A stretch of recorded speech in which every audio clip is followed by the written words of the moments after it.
स्वस्ति पंथामनुचरे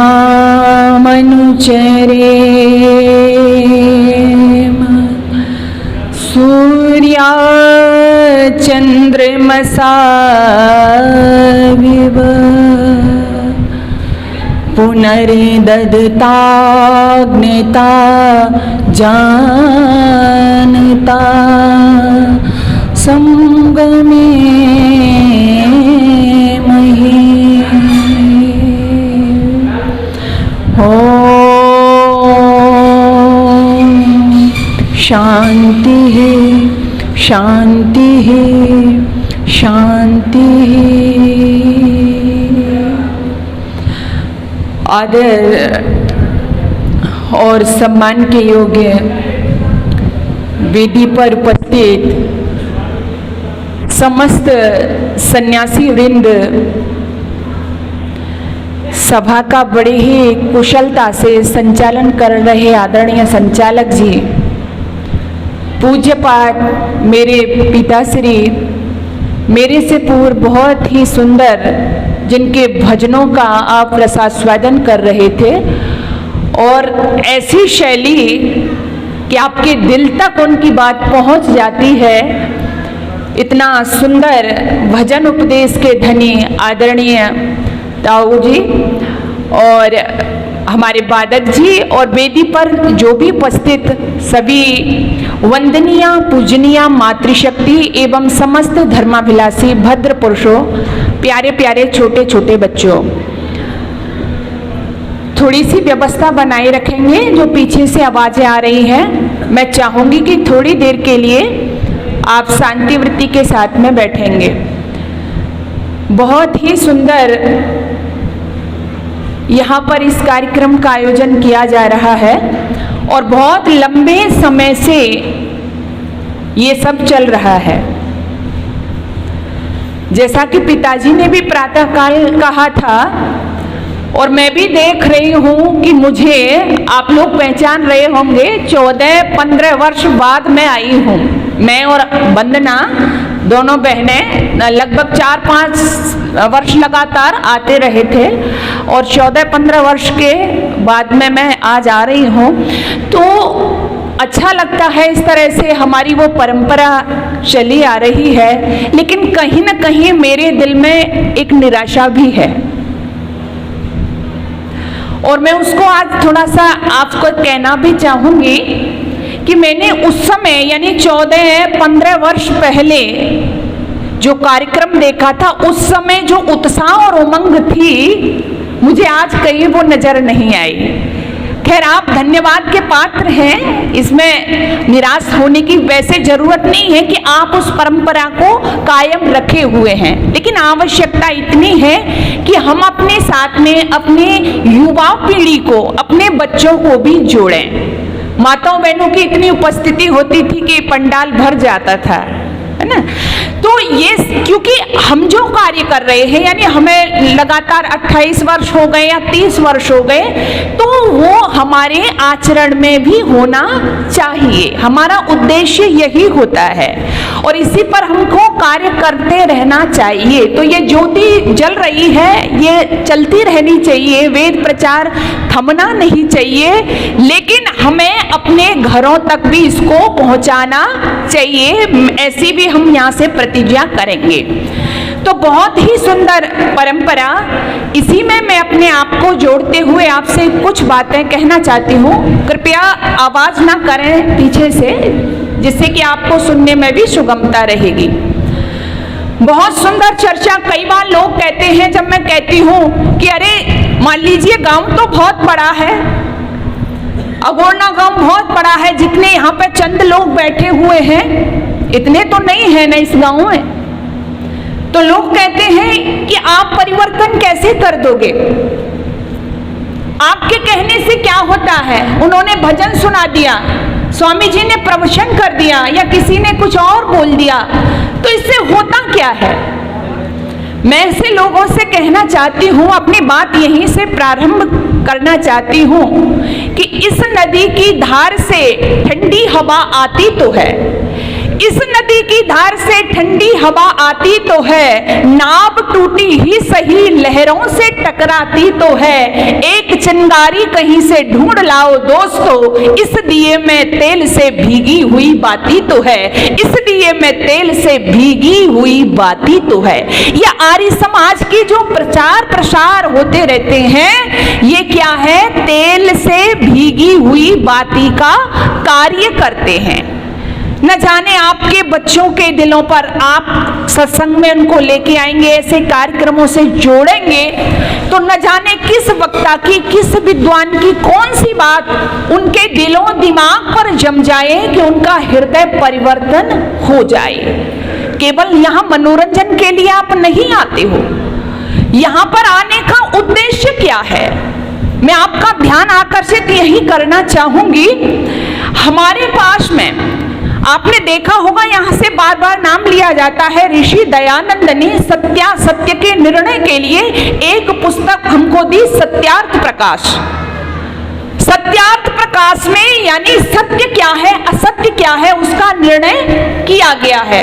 और जो व्यक्ति, मान लीजिए आपने बाइबल नहीं पढ़ी, आपने कुरान नहीं पढ़ी, आपने जिंदावस्था नहीं पढ़ी, आप वेद नहीं पढ़ पाए, आपने दर्शन नहीं पढ़े, शास्त्र उपनिषद नहीं पढ़े, लेकिन आपने सत्यार्थ प्रकाश पढ़ लिया, तो आप ये समझो कि इन सारे ग्रंथों की जानकारी भी आपको हो गई। ऋषि दयानंद ने सबका निचोड़ सत्यार्थ प्रकाश में दे दिया है। और ये मेरा दावा है कि जिसने सत्यार्थ प्रकाश पढ़ लिया, वो जीवन में कभी भी अंधेरे अंधकार में नहीं भटक सकता। तो आप तो पढ़िए, अपनी बहनों और बेटियों को भी पढ़ाइए। क्यों पढ़ाइए? अभी मुझे पता नहीं आप कितने लोगों ने देखा, लेकिन पिछले दिनों एक फिल्म आई, केरला स्टोरी। अभी यहाँ से हमारे आदरणीय राम गोपाल जी भजन सुना रहे थे, कह रहे थे कि हमारे महापुरुषों पर कितना लांछन लगाए गए। तो केरला स्टोरी जो आई, उसमें क्या है कि हमारे देवी देवताओं के प्रति, हमारे धर्म ग्रंथों के प्रति इतने आक्षेप लगाए जा रहे हैं, और हमारी जो बहन है उस बुर्के वाली बहन का जवाब नहीं दे पा रही है, वो उसको दिशा भ्रमित करती है।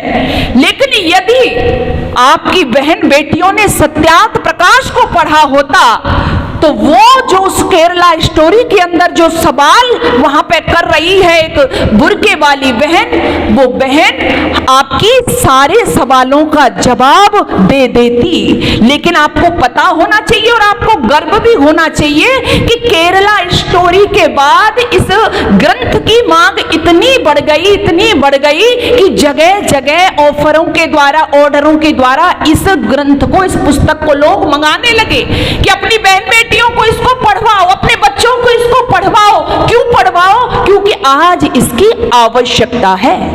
और ये समाज का उद्देश्य केवल आपने यज्ञ किया या भजन सुने, तालियां बजाएं, यहां तक सीमित नहीं है।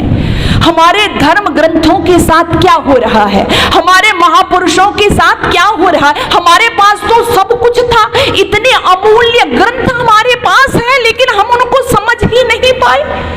हमारी स्थिति तो वो हो गई, एक गांव में एक माँ रहती थी, बेटे को पढ़ाया लिखाया, बेटा नौकरी के लिए चला गया। पुराने दिनों की बात है माता, उस समय फोन नहीं थे। बेटा चला गया, अब बहुत दिन हो गए, बेटा वापस नहीं आया। 2-3 साल जब बीते तो कुछ तो माता के पास पैसा था, तो उस पैसे से उसका काम चल गया। लेकिन 3-4 साल जब हो गए और उस अम्मा के पास में, माँ के पास में जो धन था वो खत्म हो गया, तो अब तो भीख मांगने की स्थिति आ गई। अब वो अम्मा भीख मांगने लगी और भीख मांग के अपना गुजर बसर करने लगी। लोगों ने कहा, अरे अम्मा, तेरा बेटा तो बड़ा पागल है, तेरा बेटा तो बड़ा नालायक है। अम्मा ने कहा नहीं। बोले हाँ, जब से गया है तुम्हें छोड़ करके तुम्हारी खबर भी नहीं ले रहा, तुम्हारा हालचाल भी नहीं जान रहा है। तो अम्मा ने कहा नहीं, ऐसा नहीं है, वो चिट्ठियां भेजता है, वो पत्र भेजता है। लोगों ने कहा बस पत्र ही भेजता है, पैसे नहीं भेजता।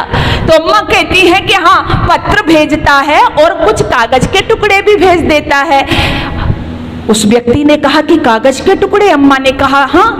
वो व्यक्ति अम्मा के पास में उनके घर में गए तो जाकर के क्या देखते हैं कि कुछ चिट्ठियां रखी हुई हैं और 10-10 हजार रुपए के ड्राफ्ट अम्मा ने चिट्ठियों के साथ में ही रखे हुए हैं। अब अम्मा को पता नहीं था कि ये 10-10 हजार रुपए के जो 1 लाख रुपए के ड्राफ्ट हैं, इनसे क्या है, इन्हीं से पैसे को निकाला जाता है। सुधीक सनातनियों, यही स्थिति हमारी भी हो गई है। जैसे अम्मा को पता नहीं था, वैसे भी हमारे भी पास में वो ड्राफ्ट रूपी धर्म ग्रंथ गीता है, महाभारत है, वेद है, उपनिषद है, दर्शन है, वेदांग है, सब रखे हुए हैं, लेकिन हमें उनका उपयोग ही पता नहीं है।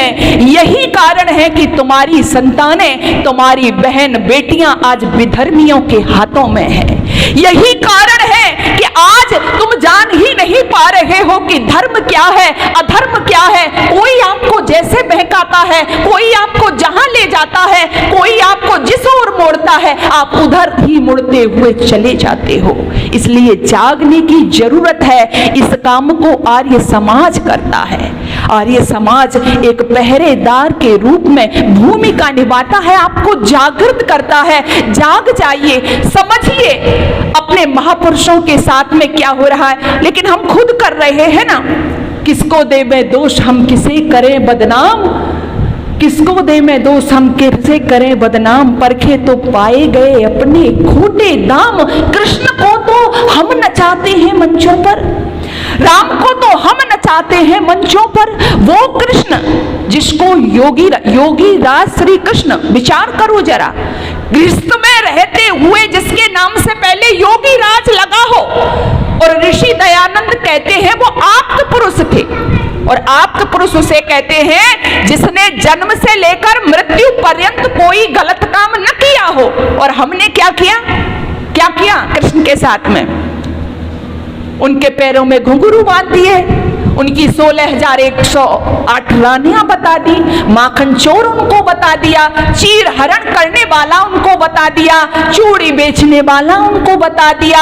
यानी कोई पाप बचा ही नहीं जिससे हमने भगवान कृष्ण के साथ में नहीं जोड़ा हो। आपके ऐसे महापुरुषों के चरित्रों को सुनकर के विदेशी लोग आपका मजाक उड़ाते हैं, आपकी हंसी उड़ाते हैं, आपकी खिल्ली उड़ाते हैं। आपने भगवान शिव को नशेड़ी बना दिया। आपको जहां मौका मिला आपने कसर नहीं छोड़ी अपने महापुरुषों को बदनाम करने में। इसलिए आइए, चेत जाइए। आर्य समाज आपको सचेत करता है। सच्चे अर्थों में राम और कृष्ण के चरित्र को जानिए। हमारे पास इतने महान महापुरुष, भगवान श्री राम का चरित्र अपने इस देश को नहीं बल्कि पूरे, मैं कहूं तो दुनिया को संदेश देने वाला है। और वो कैसा संदेश? वो संदेश आपने पढ़ा होगा, आपने देखा होगा इतिहास में दूसरे देशों में क्या होता है। एक पुत्र अपने पिता का कत्ल करके गद्दी को प्राप्त करता है, एक भाई अपने भाई को हत्या करके गद्दी को प्राप्त करता है। लेकिन भगवान राम का चरित्र हमसे क्या कहता है कि एक ऐसा भी महापुरुष हुआ भारतवर्ष के अंदर कि जिसको पता चला कि तेरे पिताजी तुझे कहां भेजना चाहते हैं, वन में। बस 1 मिनट की भी देर नहीं लगाई, 1 पल की भी देर नहीं लगाई और 14 वर्षों के लिए हंसते हंसते घर को छोड़ दिया। दूसरे भाई को राज मिलने वाला है, उसको पता चला कि तेरे भाई को राज मिलने वाला था लेकिन तेरी मां ने तेरे लिए राज मांग लिया, तो वो भी राज को ठुकरा देता है। और 14 वर्षों तक चक्रवर्ती सम्राट पर कौन शासन करता है? खड़ाऊ शासन करती है। ये आपके महापुरुषों का चरित्र है। आज आपको ये समझाने के लिए, जागने के लिए केवल महापुरुषों को नचाना नहीं है, उनके चरित्र को जानिए, उनके आचरण से शिक्षा लीजिए। आर्य समाज यही कहता है, चित्र लगाइए घर में लेकिन उनके चित्र की नहीं, चरित्र की पूजा करिए।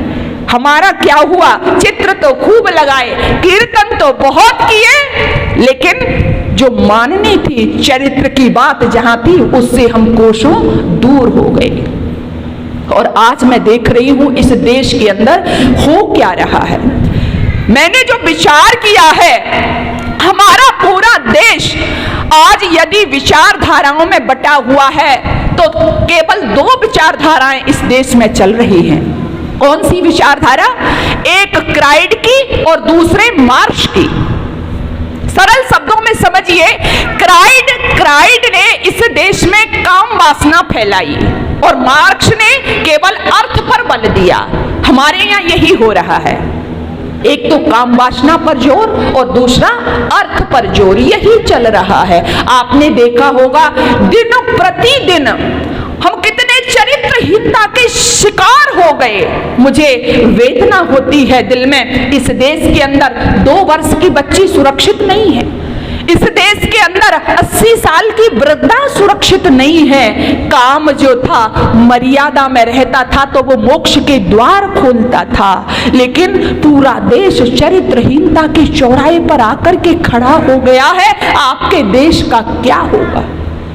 अभी कहा जा रहा था ना, कैसे रहना है, क्या सिखाया जाता था? मातृवत परदारेषु। हमारे यहाँ पर ये संस्कार दिए जाते थे कि जो पराई स्त्री है वो कैसी है?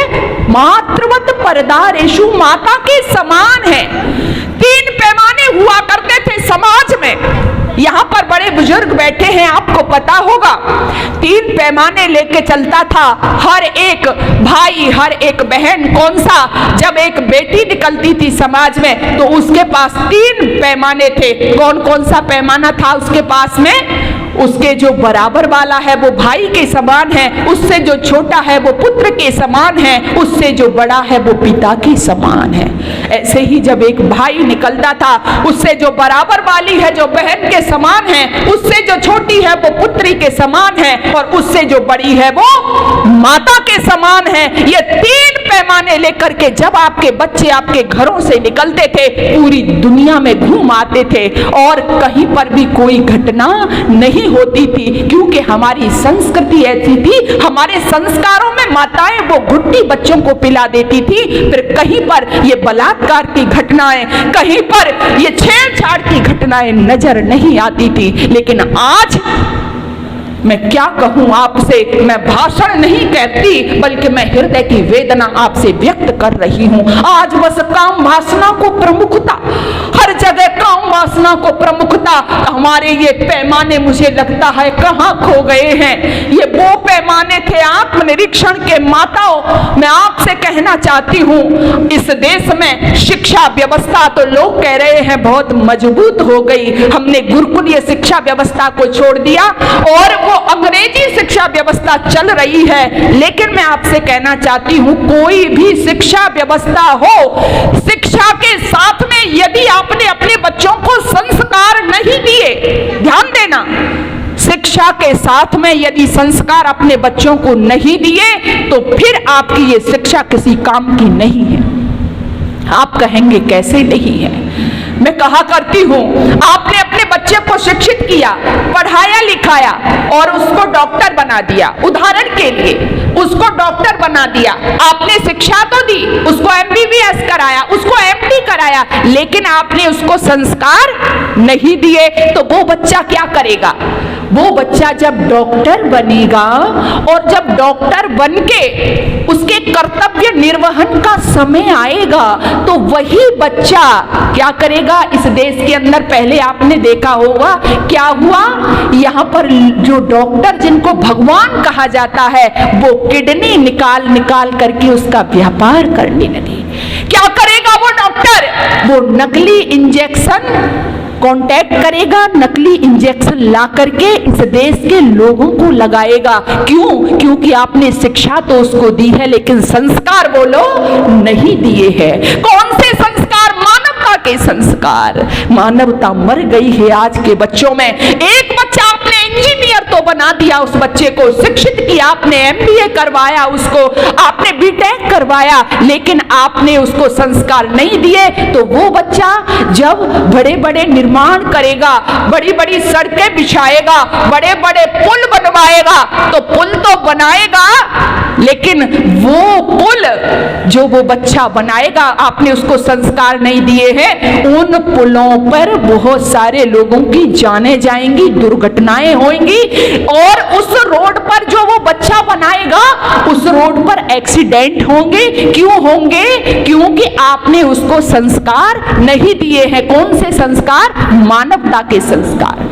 यदि आपका बच्चा आपने पढ़ाया लिखाया, उसको टीचर बनाया, अध्यापक बनाया, तो वो स्कूल तो जाएगा, कॉलेज तो जाएगा, लेकिन उसकी मानसिकता क्या होगी? क्योंकि उसको संस्कार नहीं मिले। क्योंकि शिक्षक राष्ट्र का निर्माता होता है, बच्चों का भविष्य संभालना है, तो वो क्या करेगा? वो केवल समय पास करेगा, वो केवल ये देखेगा कि हमको महीने में सैलरी मिल जाए, बस काम खत्म। वो ये नहीं सोचेगा कि हमारे इस पढ़ाने से एक नई पीढ़ी का जन्म होगा, नए बच्चों का निर्माण होगा। क्यों? क्योंकि शिक्षा तो हमने दी है, उनको संस्कार नहीं दिए हैं। इसलिए शिक्षा के साथ साथ देवियों सज्जनों, हमें संस्कारों की भी आवश्यकता है। ऐसी बातें आपको कौन सिखाता है, कौन बताता है? आर्य समाज बताता है। आर्य समाज सिखाता है कि शिक्षित तो करो, लेकिन उनको दीक्षित भी करो, उनको संस्कारित भी करो, अपनी बहन बेटियों को संस्कारित भी करो। क्यों? क्योंकि शिक्षित तो आज देख रहे हो ना आप, एक वो समय था जब बहन बेटियां घर की चार दीवारी में बंद रहती थी, उनको पढ़ने का अधिकार नहीं था, नहीं पढ़ाया जाता था उनको। लेकिन आज तो कोई ऐसा क्षेत्र छूटा है कि जिसमें बहन बेटियां काम नहीं कर रही हैं, अच्छे अच्छे पदों पर पढ़ लिख करके जा रही हैं। लेकिन मैं वही बात कहना चाहती हूं, आप उनको शिक्षित तो कर रही हो, संस्कार उनको नहीं दे रही हो। यदि आप संस्कार इनको साथ ही साथ में देती, तो इन बहनों के अंदर ये मानसिकता नहीं आती कि हमें पुरुषों से मुकाबला करना है। वो बहनें अपनी वेशभूषा, अपनी साड़ी में फिर हीन भावना महसूस नहीं करती। आज आप गांव से जुड़े हुए लोग हो, बाहर निकल करके देखिए शहरों में, बड़े बड़े महानगरों में क्या हो रहा है।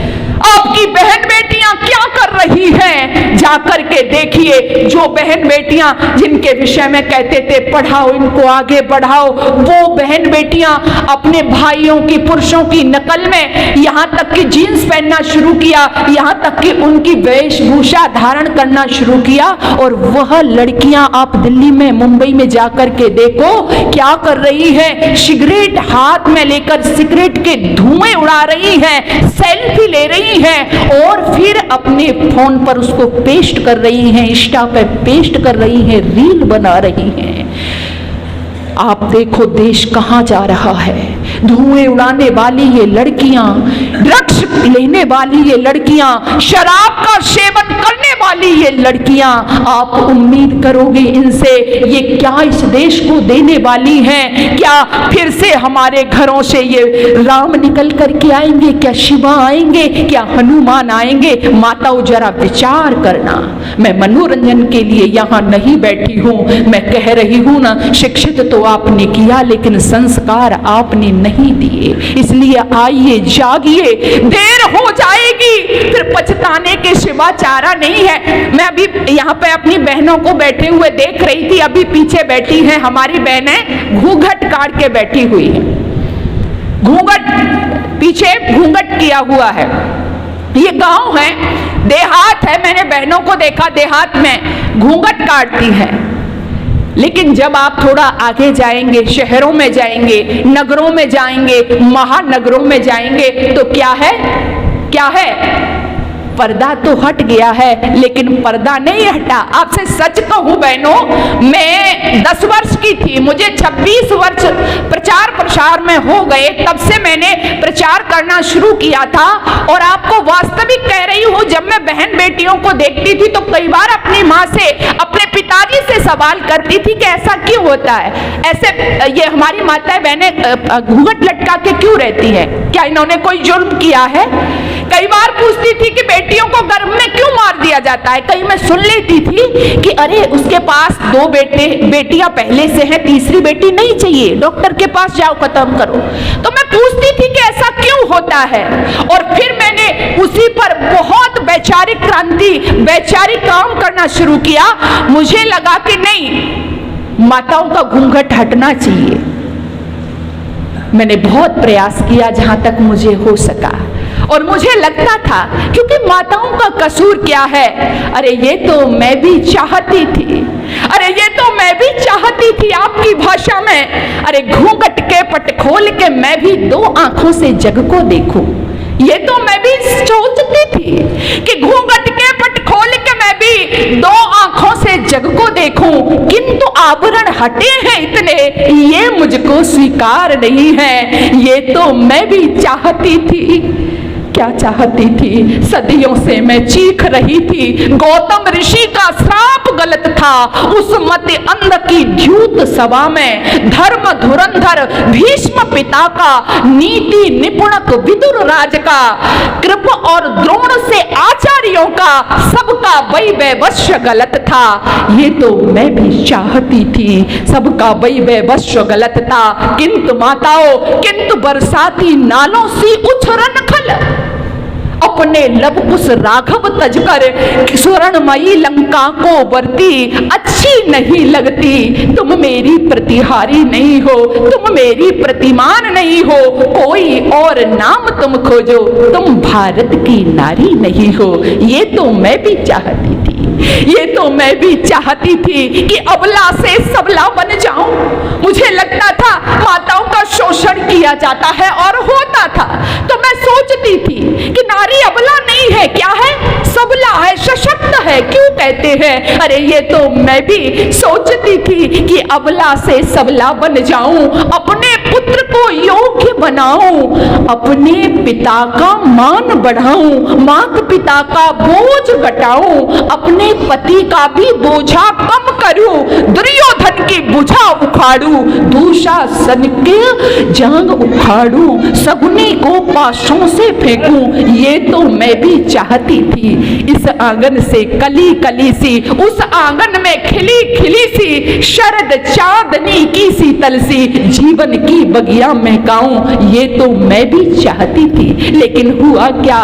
किंतु ये सब मेरे चाहने के, ये मैं सोचती थी कि ऐसा काश हो, पर बड़क की बंसी की रातों पर, मैं महानगरों का जिक्र कर रही हूँ, किंतु बड़क की बंसी की रातों पर, नित नूतन नव उत्पातों पर विज्ञापन संवर्धन करती, किसी मदारी के मरघट सी, अधम भेष पर अधम भाव धर निर्लज्जों को लज्जित करती, रजत पटल पर अभिनय करती, अच्छी नहीं लगती। तुम मेरी प्रतिहारी नहीं हो, तुम मेरी प्रतिमान नहीं हो, कोई और नाम तुम खोजो, तुम भारत की नारी नहीं हो, कोई और नाम तुम खोजो, तुम भारत की नारी नहीं हो। देवियों, ये तुम्हारा चरित्र नहीं था, ये तुम्हारी संस्कृति नहीं थी जो आज आप जा रही हो, आज जिस ओर बह रही हो। आज हमारी संस्कृति गांवों में बहुत सुरक्षित है,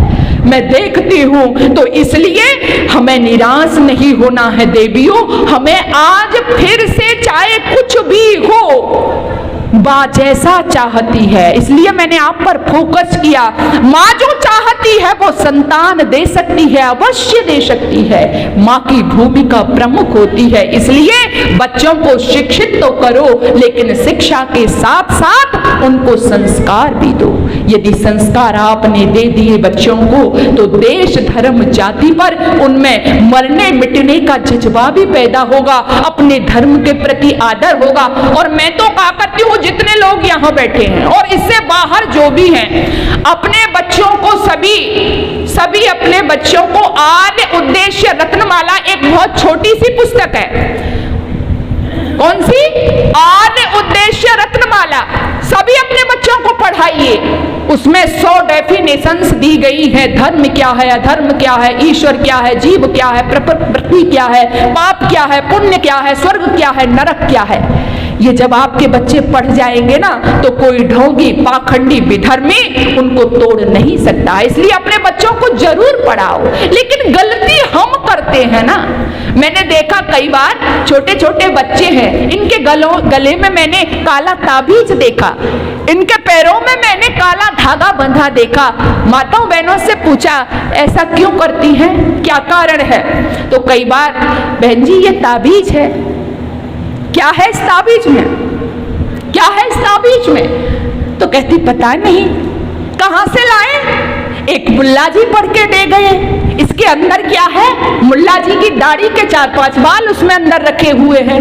वो ताबीज आप अपने बच्चों को पहना रही हो। क्यों पहना रही हो, क्यों पहना रहे हो आप? क्यों? क्योंकि अरे मुल्ला जी ने पढ़ के दिया है, ये तो चमत्कार करेगा। मेरा बेटा तो डरता है, मेरे बेटे को तो नजर लग जाती है, मेरा बेटा तो पढ़ाई में कमजोर है। अरे वाह डूब मरनो सनातनियों, मैं आपको क्या कहूं, आर्य तो क्या, अपने आप को भूल से आप हिंदू कहने लगे। लेकिन विचार करना, कभी आपने सोचा कि हम अपने बच्चों को यज्ञोपवीत पहनाएं? कभी संस्कार कराने की सोची कि हर भारतीय के बच्चे के गले में यज्ञोपवीत होना चाहिए? सोचा कभी आपने? आपके बच्चे कैसे सीखेंगे? आप तो वहां से ताबीज पढ़वा के लाए ना, कैसे सीखेंगे? धर्म संस्कृति सभ्यता के प्रति आदर कैसे आएगा? कभी चोटी रखी इन बच्चों के? कभी यज्ञोपवीत कराया इन बच्चों का? आपको पता है कभी सिखाया इन बच्चों का कि वो चोटी, वो यज्ञोपवीत जिसके लिए इस देश के अंदर छोटे छोटे बच्चों ने बलिदान दे दिया? हकीकत राय से यही तो कहा था कि चोटी उतार दे, कटवा ले, यज्ञोपवीत को उतार दे। लेकिन क्या कहता है 12 वर्ष का हकीकत राय? डराते हो आप मुझे आयुजान छोटी को, पर दूंगा नहीं चोटी को, मैं दूंगा नहीं चोटी को, मैं दूंगा नहीं चोटी को। यही तो कहा था। लेकिन बच्चों की गलती नहीं, हमने इनको सिखाया नहीं। इसलिए अपनी भूमिका समझिए और अपने बच्चों के प्रति, मैं बच्चों की बात इसलिए करती हूं कि ये जो हमारे बच्चे हैं हमारे देश का भविष्य है। इनको हम जैसा बनाएंगे, जैसा सिखाएंगे, वैसा ही हमारे देश का भविष्य तैयार होगा। इसलिए आओ हम अपने घरों में अपने बच्चों को संस्कारित करना शुरू कर दें। आप संख्या पर मत जाइए, जितने लोग हैं मैं खुश हूं, पर्याप्त हो। आप पूरी दुनिया को बदलने का जज्बा रखते हो, लेकिन हाँ सही अर्थों में आपके अंदर आर्यत्व होना चाहिए। आप अपनी बेटियों को वो संस्कार दीजिएगा। आप जब पूजा करती हो ना तो क्या करती हो? एक थाली लेती हो और थाली में क्या क्या करती हो? पूजा की थाली, कुमकुम रोली सजा करके जब चलती हो, आप अपनी बच्ची को भी, बेटी को भी वही पूजा की थाली जैसी बनाइए। और जब वो पूजा की थाली बनकर के आपकी बेटी संस्कारों के आभूषण से आभूषित होकर के जब दूसरे के घर में जाएगी, किसी की बहन बनेगी, किसी की बेटी बनेगी और दूसरे घर में जाकर के किसी की पत्नी बनेगी, किसी की मां बनेगी, तो मेरा ये दावा है कि वैदिक संस्कृति की वेल अवश्य ही पल्लवित होगी। कोई रोक नहीं सकता है। बस कमी कहां है कि हम अपनी भूमिका से पीछे हट गए। इसलिए हमें अपनी भूमिका समझनी होगी। इस देश में हमारा जो इतिहास होता है ना, वो हमें प्रेरणा देने के लिए होता है। मुझे गर्व होता है एक ऐसी बेटी पर। कैसी बेटियां थी आपकी, गर्व महसूस करो। पटेल का नाम कौन नहीं जानता? जिस समय पटेल गृह मंत्री थे और उनकी बेटी थी मणिबेन। एक दिन उनके मित्र थे महावीर त्यागी जो सांसद हुआ करते थे, ध्यान देना माताओं। एक दिन उनसे मिलने के लिए गए तो क्या देखते हैं, घर के अंदर जो पटेल की बेटी थी मणिबेन, वो अपना एक दुपट्टा सिल रही थी। जो दुपट्टा उसने ओढ़ रखा था उसी दुपट्टे को सिल रही थी। जो महावीर जी थे वो विनोदी स्वभाव के थे, हंसते हुए कहने लगे, मणिबेन तुझे देख करके कौन कहेगा कि तू भारत के गृह मंत्री की बेटी है? अगर रोड पर बैठ जाए तो लोग भिखारिन समझ के तुझे भिक्षा देने लगेंगे। मणिबेन हंस दी। मणिबेन ने कहा कि ठीक कहा आपने त्यागी जी, मुझे देख करके कोई नहीं कहेगा कि मैं भारत के गृह मंत्री की बेटी हूं, लेकिन सादगी और आदर्श देखिए मेरी बहनों, एक गृह मंत्री की बेटी। मणिबेन क्या कहती है, ठीक है त्यागी जी, मुझे देख करके कोई नहीं कहेगा कि मैं भारत के गृह मंत्री की बेटी हूं, लेकिन भारत का गृह मंत्री तो कहेगा कि मैं उसकी बेटी हूं। बस मुझे इससे ज्यादा और प्रमाण की कोई जरूरत नहीं है। मैं अपने लिए जो सूत काटती हूं उसमें अपना और अपने पिताजी के वस्त्रों का निर्माण करती हूं। इससे बड़ी सादगी की मिसाल कोई हो सकती है क्या?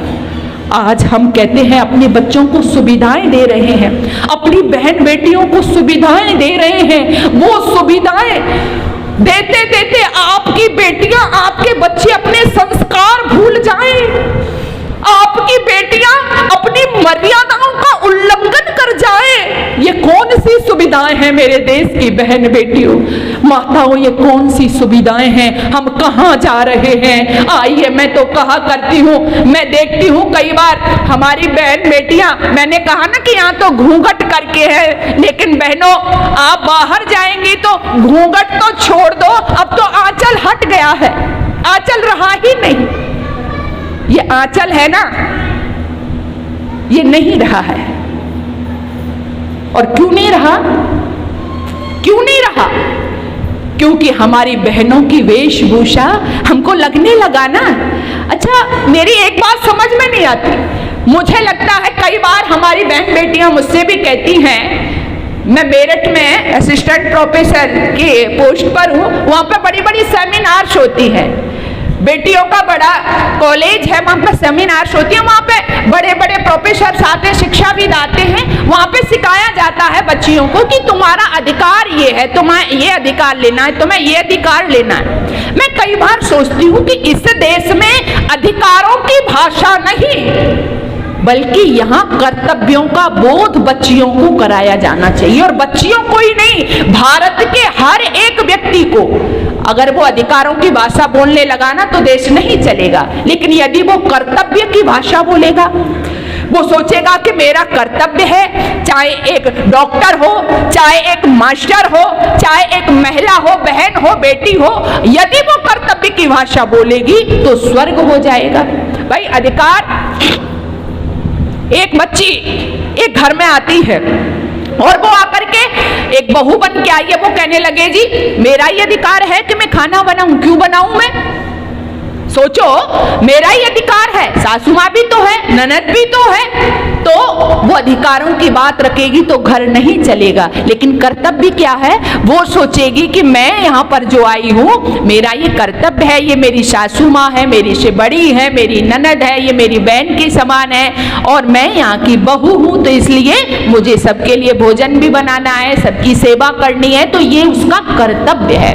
तो कर्तव्यों की भाषा जिस देश में बोली जाती है वो बहुत आगे देश निकल जाता है। तो मैं कह रही थी कि ये जो आंचल है, आज माताओं बहनों में खास बात आपसे कर रही हूं, ये हमारा आंचल हट गया है, क्योंकि हम तो जीन्स पहनने लगी, हम तो टी शर्ट पहनने लगे, हमने तो अपना आंचल छोड़ दिया। लेकिन मैं एक बात आपसे कह के जा रही हूँ मेरी माताओं बहनों, आप जो भी आपकी बेटियां हैं, आपका तो रहन सहन बहुत अच्छा मुझे लग रहा है, लेकिन मैं आपसे इसलिए मैंने ये कहना उचित समझा कि आपकी बेटियां हैं, आप उनको पढ़ा रही हैं, आपके रिश्तेदार हैं, आपके ये पड़ोसी हैं। मेरा ये अभियान है कि हम अपनी निजता में विराजें। उनसे कहिए ये आंचल आपका छूटना नहीं चाहिए। ये आंचल बड़े काम का आंचल है। अभी बहुत गर्मी पड़ रही है ना, बहुत ज्यादा गर्मी है, और गर्मी में ये आंचल क्या है, हमको तो बचाता ही है। लेकिन कई बार जब हमारे बच्चे के साथ में हम बाजार जाते हैं ना, या हम स्कूल जाते हैं, तो क्या करते हैं, ये आंचल उस बच्चे के सर पे उड़ाने के काम आता है। देखा ना आपने, ये इस धूप में छाते का काम करता है आंचल। और क्या करता है आंचल? मुझे बड़ा अच्छा लगा कि आंचल है ना, आंचल है ना ढक ही लेगा। ध्यान देना माताओं, आंचल है ना, मत छोड़ना इस आंचल को। आंचल है ना ढक ही लेगा। क्या ढक लेगा?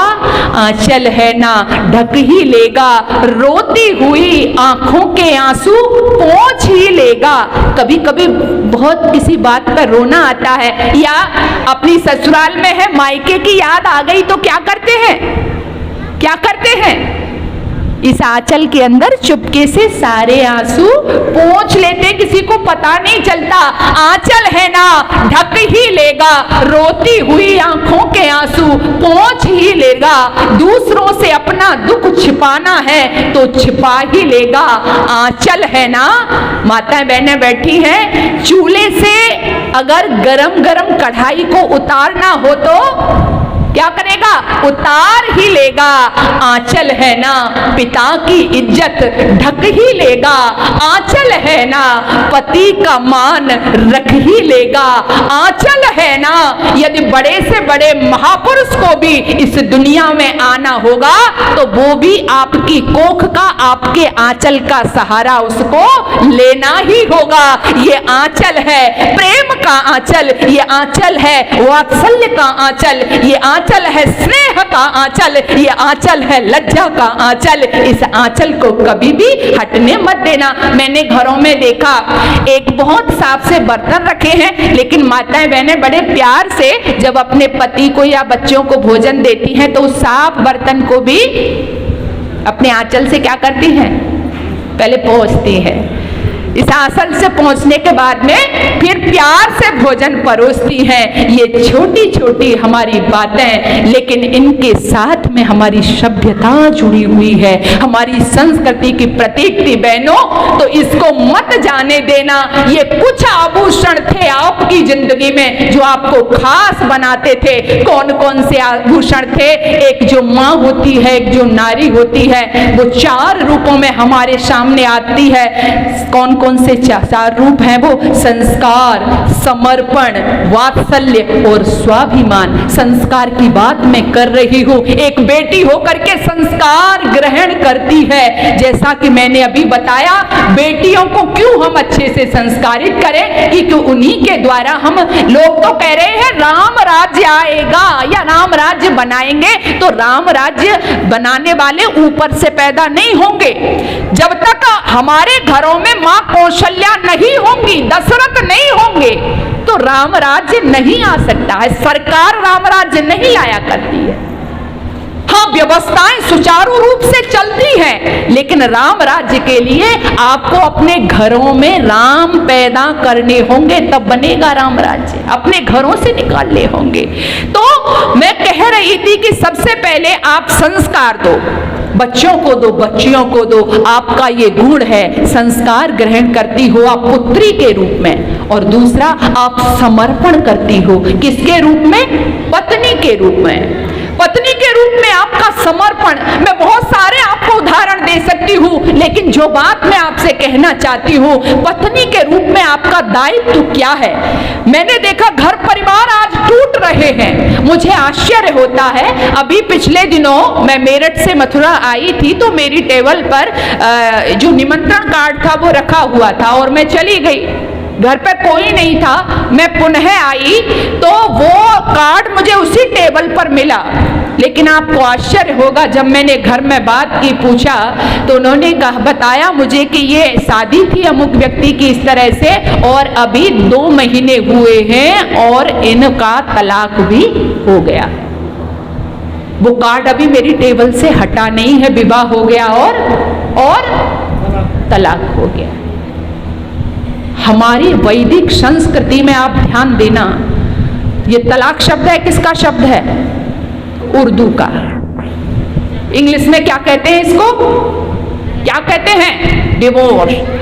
लेकिन हमारी वैदिक संस्कृति में कोई शब्द नहीं है। यहाँ पर क्या हस्तबंध जोड़ने के लिए तो है, लेकिन तोड़ने के लिए नहीं है। पाणी ग्रहण संस्कार, पाणी हाथ पकड़ना। लेकिन हम क्या कर रहे हैं? जैसे गुड्डे गुड़िए का खेल होता था, पहले कहते थे ना कि एक उपदेश दिया जाता था जब बेटी को भेजते थे, क्या कहते थे? बेटी, पिता के घर से तेरी क्या उठ रही है?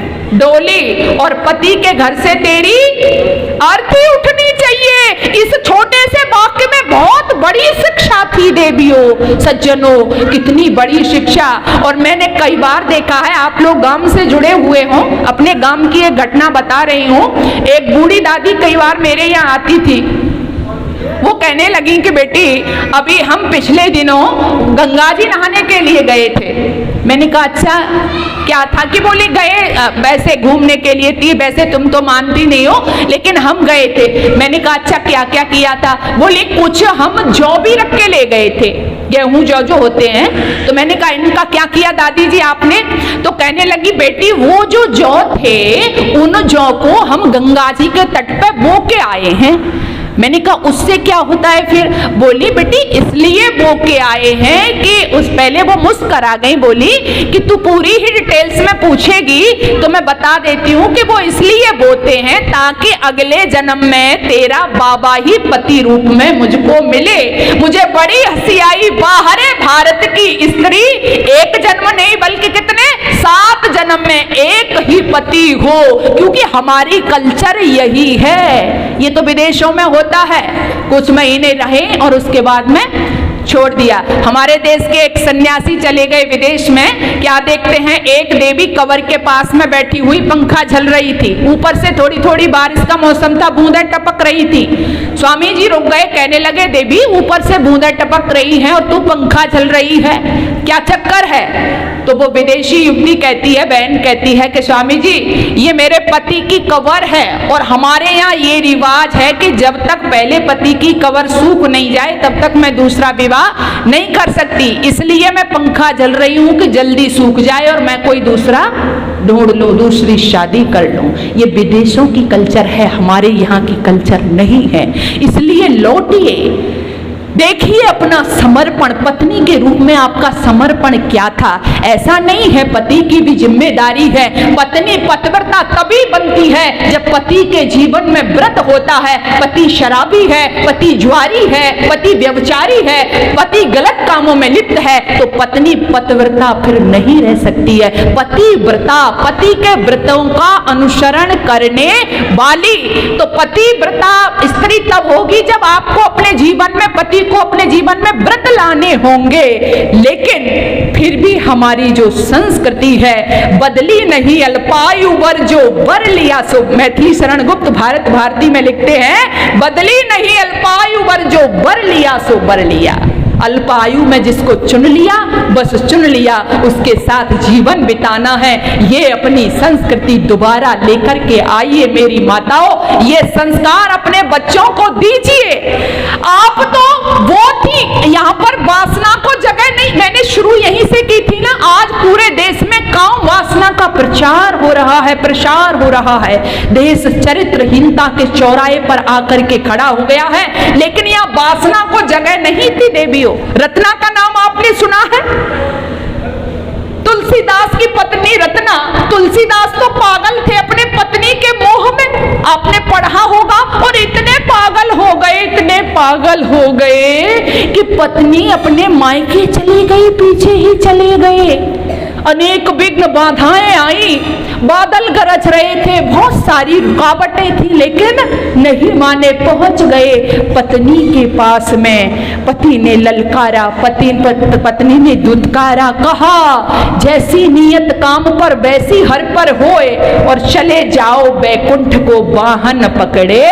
कोई फटकार दिया उस तुलसीदास को, लेकिन जरा विचार करना, वो तुलसीदास अपनी पत्नी की फटकार को खा करके, इसका मतलब ये नहीं था। रत्ना ने अपने पति के अंदर त्याग देखा, बहादुरी देखी, वीरता देखी। इतनी विकराल परिस्थितियां बनी हुई हैं, उसमें यहां तक आ गया, इसकी क्षमता कमजोर नहीं है।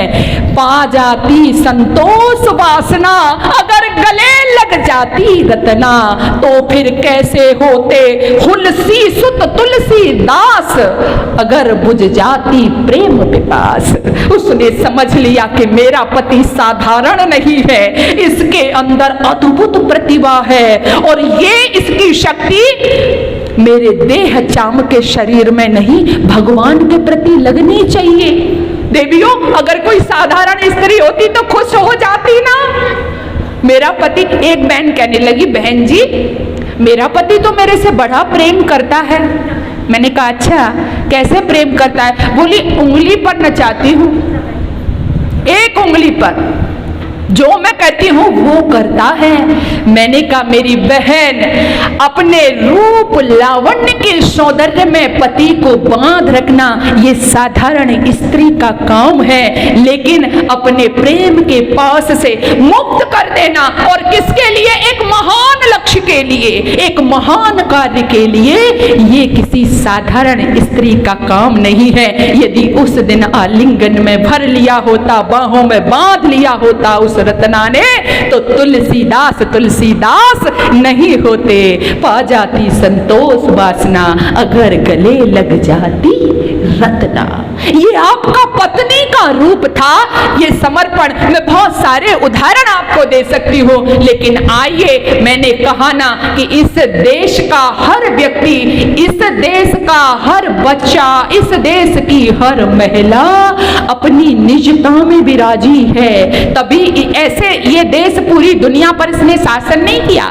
ऐसे विदेशी लोग यहाँ के ब्राह्मणों के चरणों में बैठ करके चरित्र की शिक्षा लेने नहीं आए। आप में कुछ खास था, आपके बच्चों में, आपकी बहन बेटियों में ये तो ऐसी थी। आपने पढ़ा होगा, जीवित पति को, मृत पति को भी जीवित करवा दिया। आपकी जो शक्ति थी, मैं वो आपको याद दिलाना चाहती हूँ। काश आज फिर हमारे अंदर वो चेतना, वो फिर अपने गौरव, अपना स्वाभिमान जग जाए, तो फिर मेरे देश की वो संस्कृति को जो पूरी दुनिया पर राज करती थी, विदेशी लोग जिसके दीवाने थे, मैं तो कहती हूँ फिर हो जाएगा। लोग कहते हैं बहन जी देश बदल रहा है। मैंने कहा हाँ, जीवन के प्रत्येक मोड़ पर मैं अपनों से पूछ रही हूँ, हम दुनिया को बदल रहे या हमको बदल रही है दुनिया? हम दुनिया को बदल रहे या हमको बदल रही है दुनिया? हम दुनिया के आकर्षण में ही तो हैं। हम विदेशी रूपी जो कल्चर है उसके कचरे को अपनाने के चक्कर में ही तो बदल रहे हैं। हमारा खान पान छूटा, हमारा पहनावा छूटा, हमारी मर्यादाएं छूट गई, हमारे संस्कार छूट गए, हमारी परंपराएं, मान्यताएं सब चली गई। तो हम बदल तो जरूर रहे हैं, ये बदलाव जरूरी नहीं है। हमें अपनी संस्कृति, अपनी निजता में ही विराजना है। तो ऐसी चेतना युक्त जो आपकी शक्ति है, जो खो जाती है कभी कभी, कहते हैं ना हनुमान जी को उनका बल क्या करना पड़ता था? याद दिलाना पड़ता था। ऐसे ही हमारे भारतवर्ष के जो लोग हैं, इनकी शक्ति और सामर्थ्य में कमी नहीं है, लेकिन ये जो जगह जगह कार्यक्रम होते हैं, धार्मिक आयोजन होते हैं, वैचारिक क्रांति के जो कार्यक्रम होते हैं, ये कैसे हैं? हनुमान का बल याद दिलाने जैसे हैं। इसलिए माताओं, मैं वही आती हूँ। आपका दूसरा रूप किसका था? समर्पण। और समर्पण कैसे करती हो आप? पत्नी के रूप में। संस्कार ग्रहण पुत्री के रूप में करती हो, समर्पण पत्नी के रूप में करती हो। तीसरा रूप है आपके वात्सल्य का, और वात्सल्य आप मां बन करके बिखेरती हो। सबसे बड़ी भूमिका तो मां की ही है ना, आपकी सबसे बड़ी पोस्ट। मैं कई बार पूछती हूँ, छोटे छोटे बच्चे मैं बुला लेती हूँ, मैं कहती हूँ आपके पिताजी क्या करते हैं? कहते पिताजी? मैंने कहा बहन जी टीचर है। अच्छा, किसी दूसरे बच्चे से आपके पिता डॉक्टर हैं। अच्छा, खेती करते हैं। और मैं तुरंत कहती हूँ आपकी माताजी क्या करती हैं? तो क्या कहते हैं? माताजी? माताजी तो कुछ नहीं करती हैं। जिसकी टीचर है, डॉक्टर है, वो बता देता है, लेकिन गांव में ज्यादातर क्या कहते हैं? माताजी तो कुछ नहीं करती हैं। मुझे आश्चर्य होता है, माताजी तो कुछ नहीं करती, वो तो हाउस वाइफ है। कई बार किसी पति से भी पूछो क्या करती हैं आपकी देवी जी? कुछ नहीं करती, हाउस वाइफ है।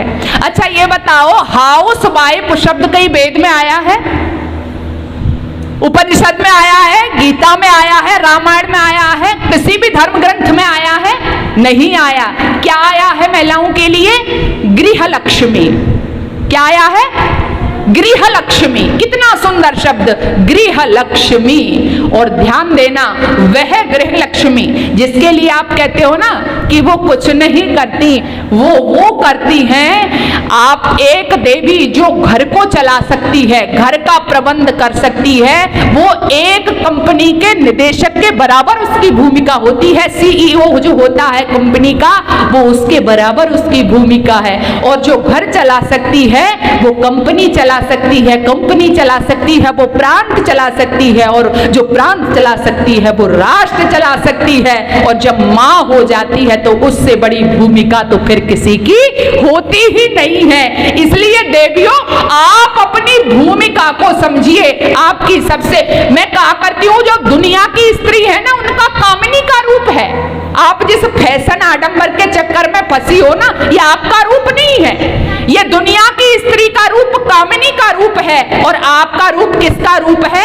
मां का रूप है, मातृ शक्ति का रूप है, जिसके कारण पूरी दुनिया में आप पूजी जाती हो। तो अपनी मां की भूमिका को आप समझिए। और जब मां की भूमिका आपकी सही है तो आप जैसा चाहोगी वैसा आपके घरों से आपका पुत्रों का निर्माण होगा, वैसे इस धरा से पुत्र निकलेंगे। हनुमान का नाम सब लेते हैं, अंजनी पुत्र पवन सुत नामा, है ना, भक्ति करते हैं उसकी। लेकिन हनुमान कैसा चरित्रवान हनुमान। जब हनुमान माता सीता की खोज कर रहे हैं ना, आपको क्या देना है आज समाज को? मैं किससे कहानी नहीं सुना रही आपको।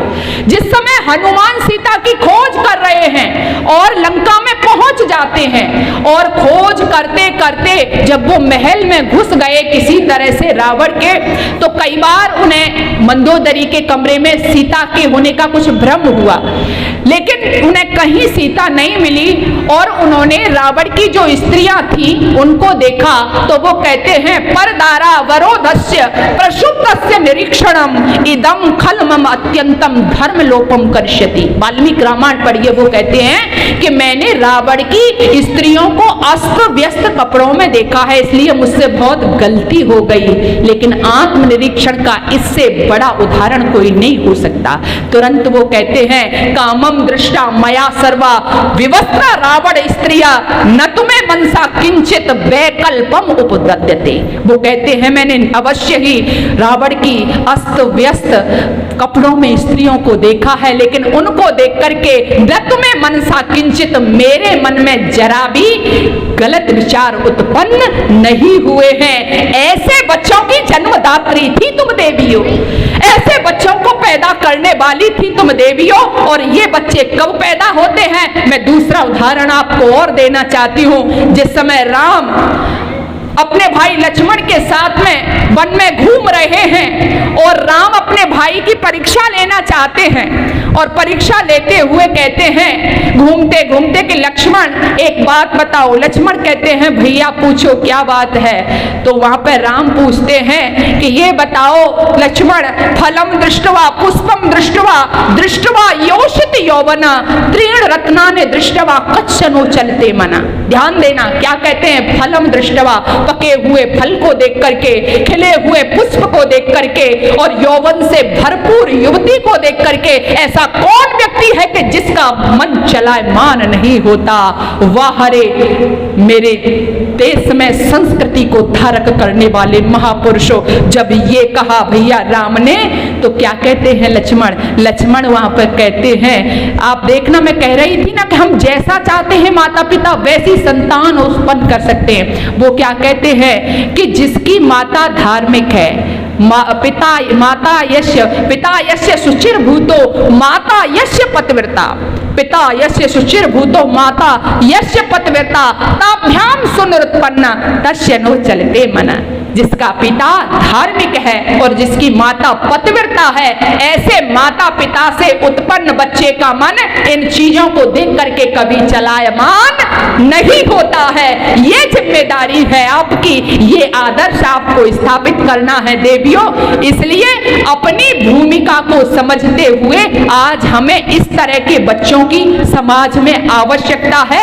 ये बच्चे ही एक नए राष्ट्र को जन्म देंगे और अपने संस्कार में जो हमारा देश था, जिसके कारण पूरी दुनिया पर राज इस देश ने किया, वो हम फिर से कर सकते हैं। और चौथी भूमिका आप किस रूप में आती हो? स्वाभिमान। स्वाभिमान के प्रतीक तो मैं बहुत सारे उदाहरण आपको दे सकती हूँ कि इस देश में, मेरा समय भी हो गया, बस मैं पता नहीं चला कि समय कब बह गया।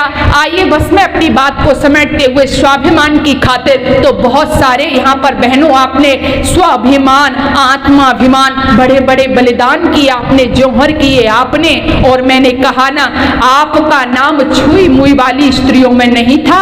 आपने तो अकबर की छाती पर कटार रख करके मीना बाजार बंद करवा दिया था। उस किरणमयी को कौन भूल सकता था? इतनी सशक्त देवियां थी आप। आपने जौहर की भीषण ज्वाला में कूदना मंजूर किया, लेकिन किसी विधर्मी को अपने पास में फटकना स्वीकार नहीं किया। मैं कितने उदाहरण आपको दे सकती हूँ, लेकिन समय इजाजत मुझे नहीं देता। बस मैं यही कहना चाहती हूँ कि आइए देवियों, आपके जो रूप थे वो अपने रूपों में विराजिए, संस्कार दीजिए अपने बच्चों को, पुत्रियों को संस्कारित करिए। बच्चों को संस्कार देंगी तो शिक्षित तो होंगे ही, वो हम अपनी समाज की व्यवस्थाएं भी बदलने में सफल और सार्थक होंगे।